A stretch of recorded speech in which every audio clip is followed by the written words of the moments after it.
Hey, good evening, Midwest Survivor. Time for dinner chat. Thank you for watching last night's video, those who viewed it and those who watched it. Be sure to like and subscribe, hit that bell, and there's going to be more content to follow.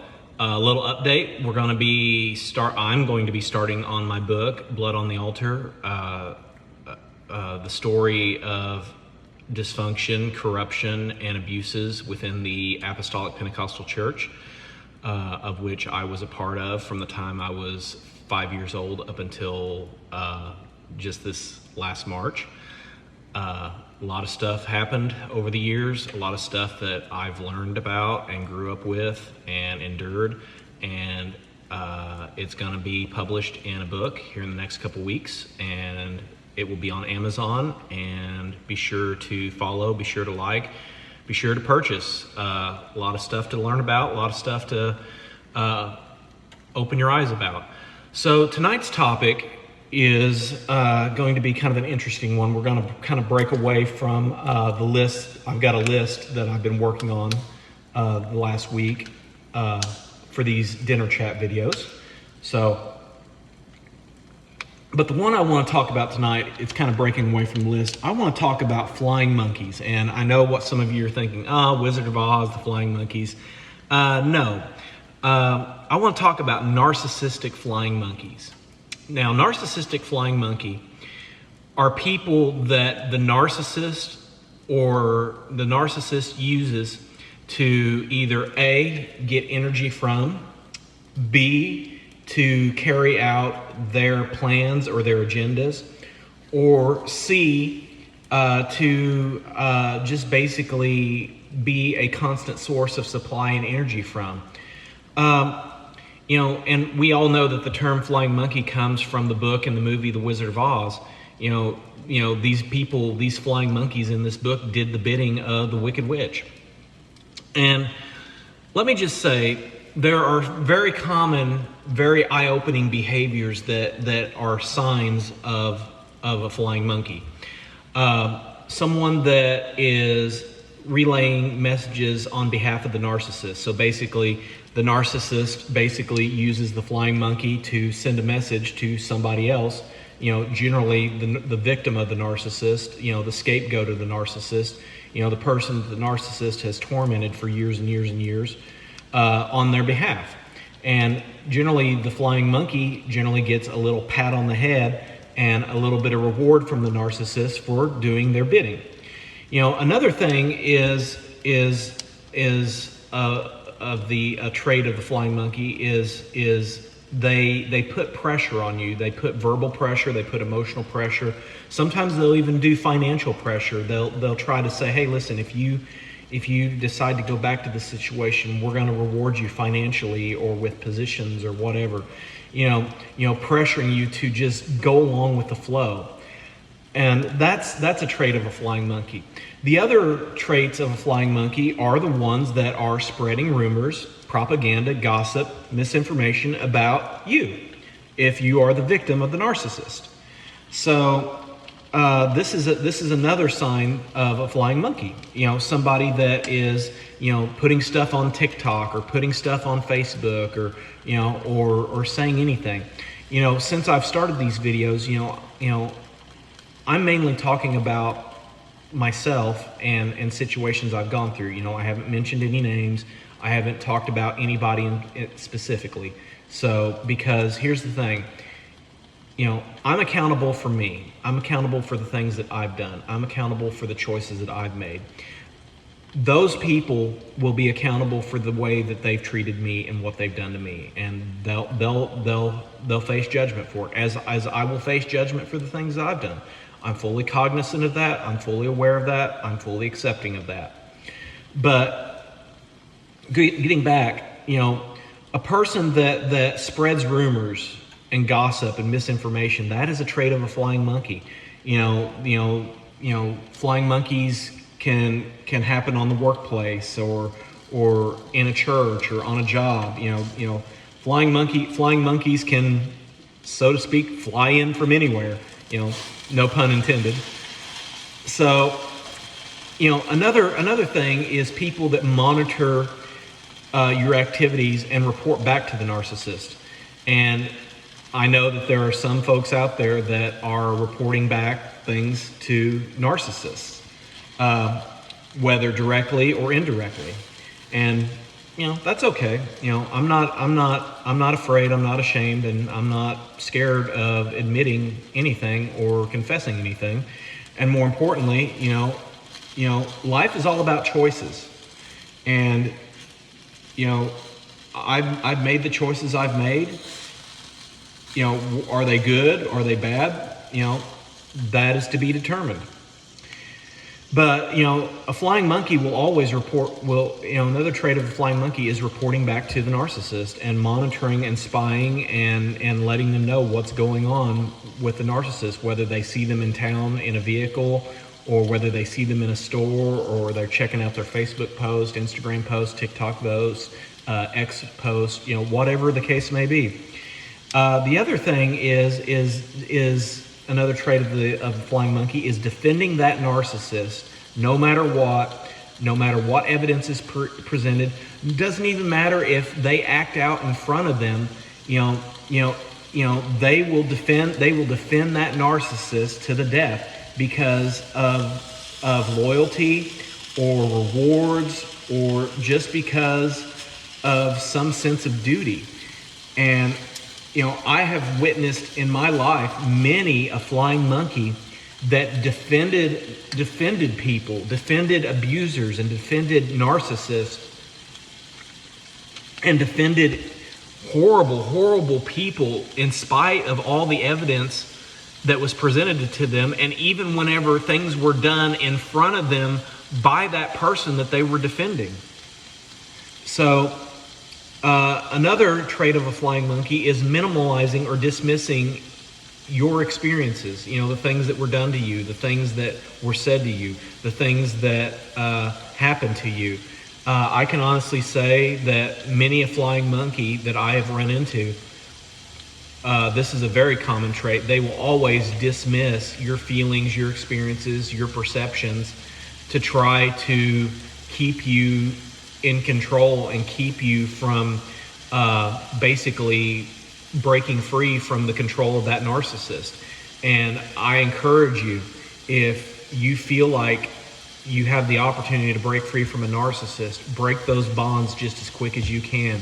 Doesn't matter how many flying monkeys come at you, you break free. Doesn't matter whether it's family, friends, church people, co-workers, whatever the case may be. If there are destructive people in your life that are minimalizing and dismissing your feelings, your experiences, and the things that happen to you, I implore you, I encourage you, I scream at the top of my lungs, get out, get away as quick as you can, no matter what it costs you. The last one, and this is kind of a common thing, at least in my personal life, is attempting to guilt, shame, and manipulate into changing your boundaries. And as a young man and later in life, I tried to set boundaries in my life, and inevitably these flying monkeys would always try to manipulate, guilt, and shame me into changing my boundaries to the benefit of the narcissist or the flying monkey.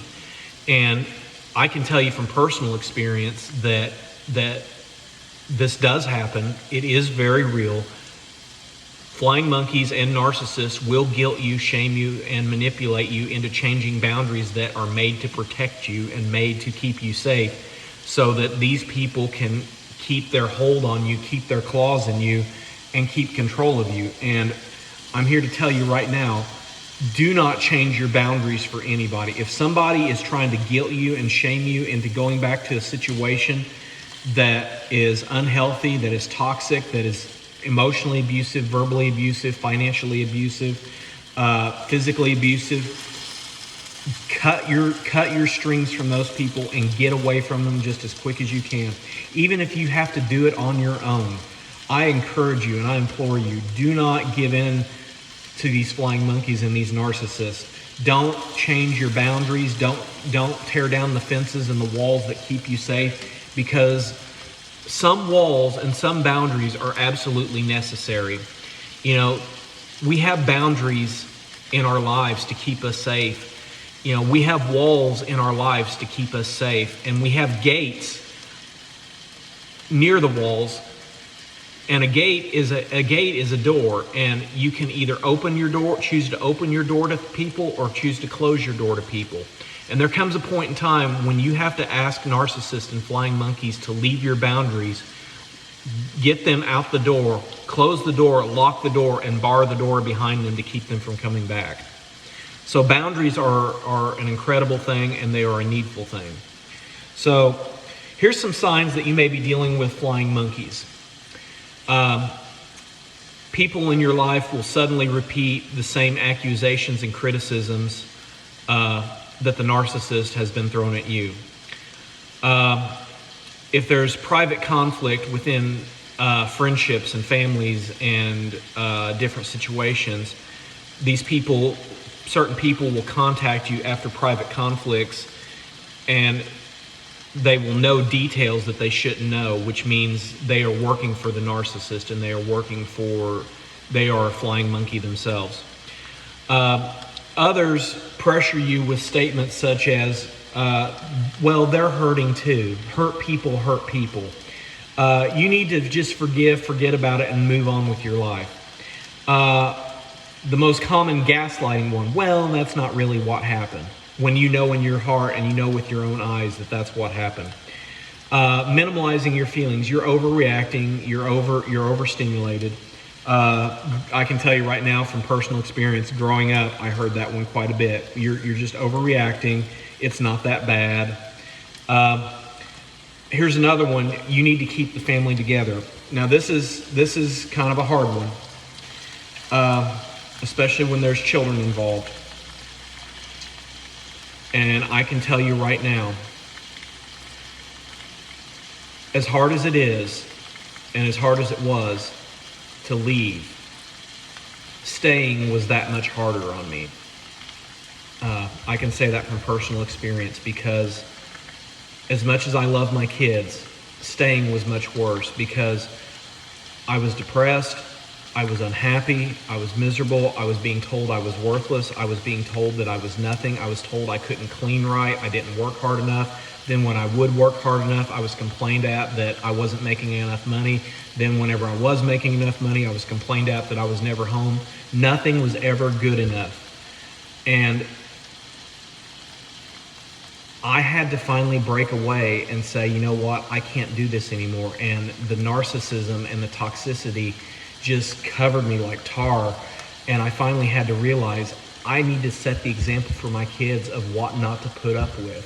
That when someone is emotionally abusive and verbally abusive for 9.5 years and longer, and you beg to go to counseling and then they refuse, and then all of a sudden whenever you're done and you're finished, and they beg to work things out, and the only reason they're begging to work it out is because they're tired. They don't want to lose their control and their hold over you, and they don't want to lose the supply that you're giving them, both financially, emotionally, and physically.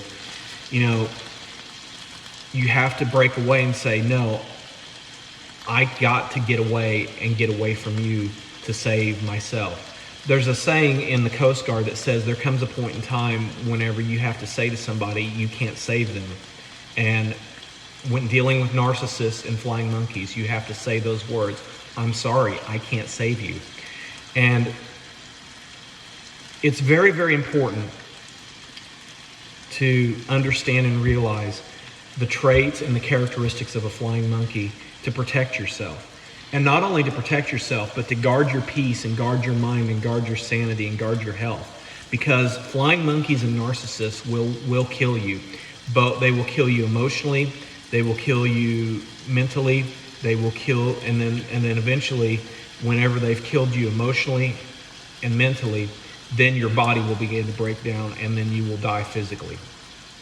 But, you know, it's just the way it is. And there's a lot of reasons why a flying monkey does what they do. You know, they're not all malicious. Some are just gullible. Some really believe, and they buy in, they get sold a bill of goods by the narcissist. some fear conflict with the narcissist. You know, it's easier to just go along with the narcissist than it is to actually confront them. I can tell you from personal experience, when you're confronting a narcissist, you will never be right, you will always be wrong, and they will always try to outthink, outsmart you, outwit you to come out on top, because the narcissist cannot lose. I've dealt with this growing up, I've dealt with this as a child, I've dealt with this every which way. The narcissist always has to win, and they will win by any means necessary. They've got lots of tools in their tool bag, lots of devices to overcome you. And believe me, they play chess better than anybody I've ever played chess with. They know how to play chess. They know how to play game. They know how to play poker. They know how to read faces. And some flying monkeys, they also depend on the narcissist emotionally, socially, and financially. You know, they get that pat on the head, or you know, they get to go out to eat. They get to go out to eat with the narcissist, or they get to go. They get some kind of emotional satisfaction, gratification from the narcissist, and sometimes they get rewarded. You know, narcissists will take them shopping, or they'll buy them appliances, or you know, whatever the case may be. You know the relationship and the bond between a flying monkey and a narcissist is a complete, total, sick, sadistic functioning unit. And they need each other. The narcissist needs the flying monkey, and the flying monkey needs the narcissist. It is a depraved functioning unit. Some flying monkeys are broken and abused themselves. They've been hurt, and they are attracted to narcissists because that's all they know. You know, the old saying, if you do what you always do, you'll get what you always get. If you do what you've always done, you know, it's a cycle. And then there's just some flying monkeys out there that, and I know one personally, they just want to keep the peace and they want to avoid uncomfortable truth. Well, unfortunately in life, messes happen, conflict is inevitable, and the truth is always the truth. And, you know, these types of flying monkeys are just willing to just do whatever they have to do to keep their lives peaceful and calm. And it doesn't matter who's hurting or who's broken or whatever. They just got to. It's better to just go along with stuff than it is to cause a fuss. And that's hogwash. I'm sorry. You know. The great Aaron Tippin always said, you got to stand for something or you will fall for anything. And that is so true. You either stand or you fall. And when you fall, you get run over. And you always get run over by a narcissist. So that'll be it for dinner chat tonight. Tomorrow night, we will pick back up with the list that we started. As always, I encourage you, have a great day. Stay healthy, stay positive. I will see you tomorrow, and always remember, you can change, you can break away, you can get strong, and if I can do it, anybody can do it. You all have a great night. Enjoy your dinner.